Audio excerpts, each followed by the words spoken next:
Here I am at the beginning of Shakedown Street, 55 in Safe Harbor North, and I am starting off with a single steel beaner on a figure eight on a bite, clipped to the first bolt with a stick clip. I just broke off a hold. This climb ended up being a lot more chossy than I realized.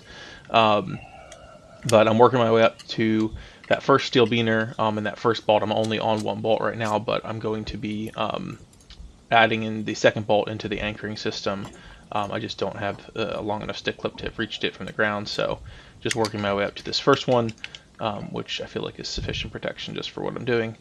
And once I get up to this second, or be able to reach the second bolt, there's a nice little ledge I can stand on. I have some stuff set up to add in that second bolt into the system to add redundancy. It won't be equalized, as you'll see, but it will add some another level of redundancy in case this first bolt somehow were to blow.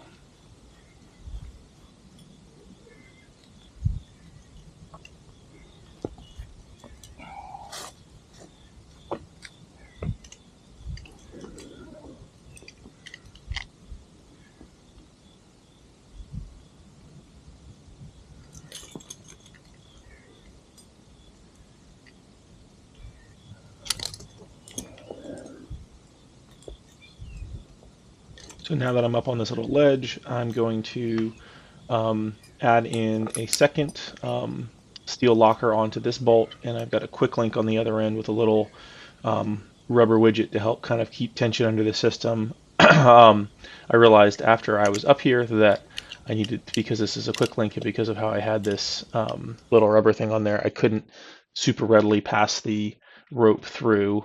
So I ended up having to fiddle and faff around with this a little. I should have passed this rope through before on the ground, before I tied the first beaner knot on and things like that. So I'm going to speed through this here quickly while I resolve sorting out the rope shenanigans here, and then I'll get this clipped up here, and you'll see it tightened up. And now I am working on tying an alpine butterfly here to act as a blocker knot on this quick link. So if the bottom bolt were to blow, this would extend a teeny bit up, and then that knot should block against the quick link. The first time I tied it, I realized I had more slack than I wanted, and so it would be waiting on that and not waiting on the lower bolt. So I untied this here, pulled through a little bit more slack, and then to retie it again and get it to the point that I want it, so that it's sitting close but not weighted up against the lower quick link.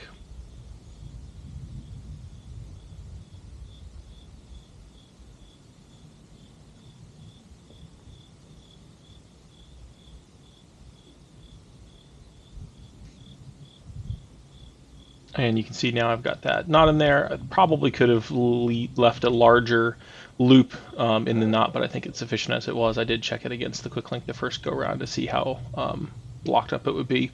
And I've got that little red rubber widget helps keep everything under tension so that it doesn't fall back and become slack while I'm climbing above it.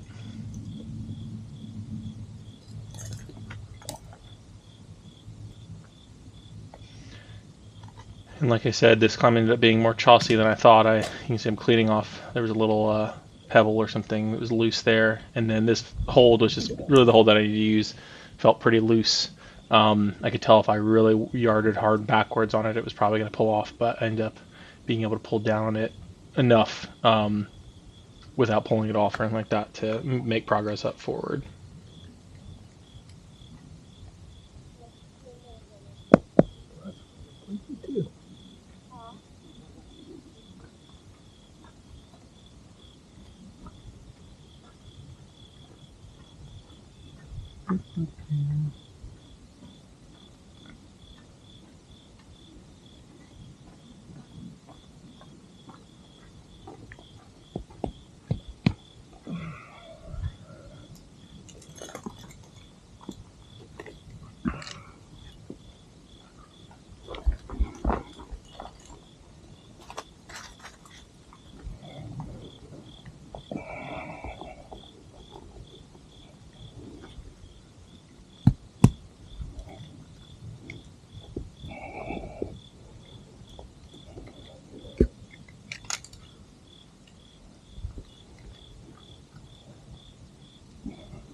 now that we're up to the first unused bolt, just putting regular quick draw on here, clipping it as normal. I do have to pull out, since I'm clipping a little bit high, pull out a little bit of slack through the gree first, and then go up. I think I needed to, it's hard to just gauge a little bit exactly how much you need. So the first go here, I'm just a hair short, and I need to give it a little bit more, and then I can go up. Obviously clipping at the waist would be better, because then you wouldn't have to pull out much slack. But it feeds pretty well. It's not too big a deal. Also, occasionally I'll have to be dropping those cache loops to add more slack in, so that I can pull that through the gree. But other normal climbing, it feeds really well. Not really thinking about it at all. It's only when I either have to drop a cache loop or clip high to add some more slack.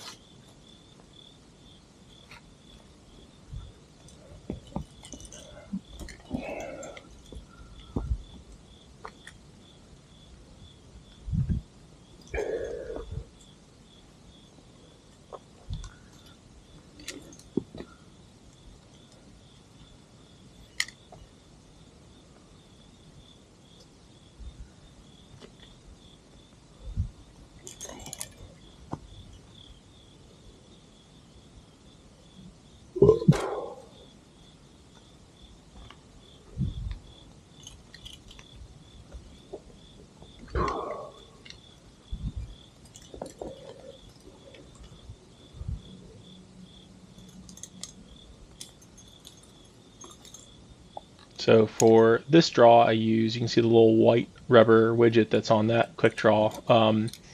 That helps keep the rope under tension. Once I pull my rope through here in a moment, I'll pull it down through that white rubber keeper, and then I can pull tight, and that helps suck slack out of the system beneath me, so that the rope, if it wants to backfeed down through there, it can't, and I don't end up building a big pool of slack potentially beneath me. And I can use those every other draw, or every other 3 or something like that, to just continually keep slack out of the system. I have a few on each side on draws set up for that.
All right, now that I'm at the top of the climb, just anchoring in as normal, and then I'm going to go ahead and pull up the rope and thread it through the rings. Again, kind of as normal. If it was an open system, I'd just clip it in.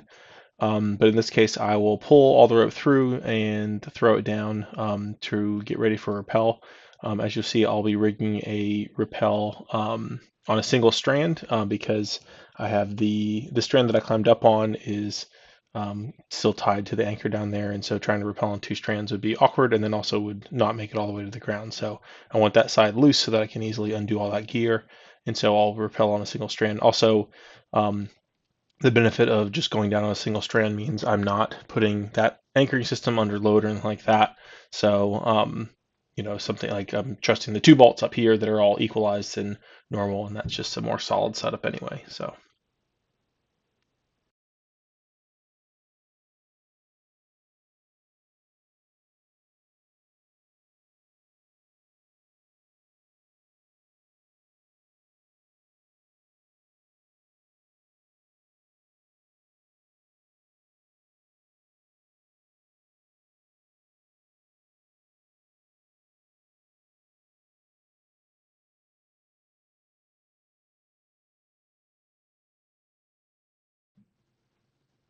And as I rappel down on the one strand, just cleaning the climb and then making sure as I get to the end here that I clean the anchor and undo all the knots and everything like that so that I don't leave anything connected or not able to be pulled once I get fully lowered down to the ground.